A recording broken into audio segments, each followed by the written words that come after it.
Bonjour à tous, bienvenue sur Johnny et Johnny, c'est Johnny qui vous parle. Et aujourd'hui, petite vidéo détente, amusement, car on va jouer avec ça. On s'est tous posé la question, comment est-ce que ça se passe? Voilà, comment on faisait avant pour jouer avec des raquettes en bois? Est-ce que ça valait le coup? Est-ce que c'est vraiment zéro par rapport à ce qu'on a aujourd'hui? C'est ce qu'on va tester. Alors la vidéo va se dérouler en plusieurs parties. Je vous ai fait un joli petit PowerPoint comme ça. Voilà, sommaire tout de suite.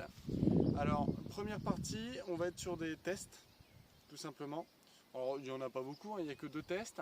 Un test de puissance pour savoir tout simplement avec quelle raquette on peut balancer la balle le plus loin. Je ne me suis pas cassé la tête pour celui-là. Et un test de vibration pour voir si d'époque, donc cette raquette là je vais la tester telle quelle. Et ma raquette, je vais la tester évidemment avec l'anti-vibrateur. Donc voilà, pour être dans des conditions réalistes. Ensuite, on passera sur une phase test sur le terrain en faisant un petit match pour tester ça en grandeur nature, voir ce qu'on peut faire. Ok, mais avant ça, présentation de la raquette. Alors là, j'ai une Donnes Spirit, made in Belgium. The world's largest manufacturing of Donnes racket, pour ceux qui ont compris. C'est une raquette que j'avais trouvée en brocante. Et elle m'avait coûté combien? 10 €. 10 €, normalement c'était 5, mais le gars avait vu que j'étais intéressé, il a fait grimper le prix. J'étais encore jeune et innocent à cette époque, donc j'avais rien vu venir. Niveau poids, on est sur 420 grammes quand même. Donc je prends plus de 100 grammes par rapport à ma raquette. Taille de manche 12, évidemment, avec un nouveau grip.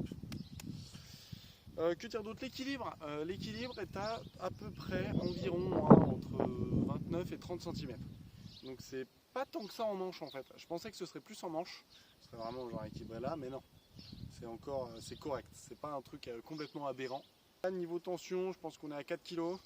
Est-ce qu'on voit la caméra, la facilité avec laquelle je soulève le cordage? Et ben écoutez, on passe tout de suite aux 2 tests et puis ensuite on joue. Allez.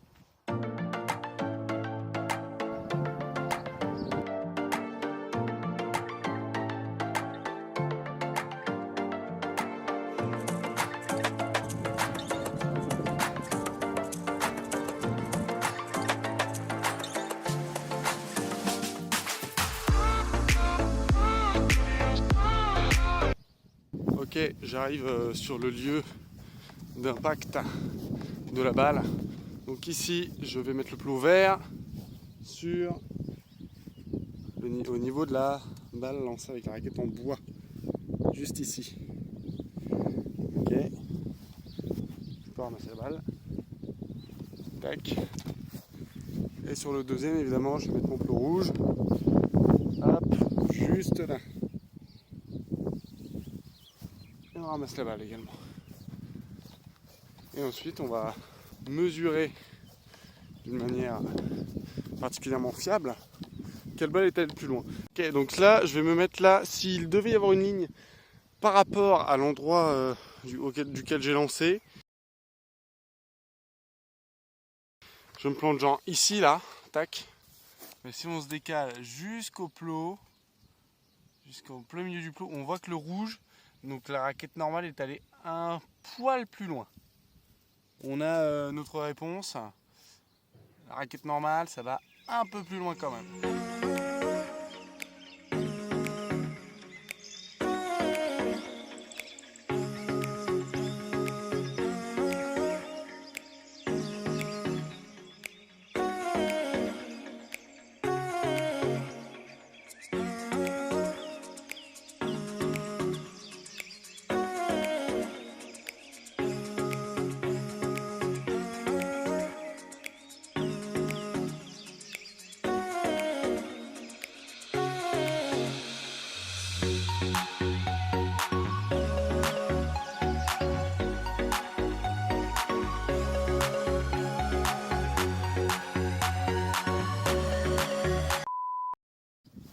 Ça, ce sera une scène post-vidéo, je pense. Voilà. C'est vraiment cool. Vraiment. J'adore tourner des vidéos. C'est incroyable.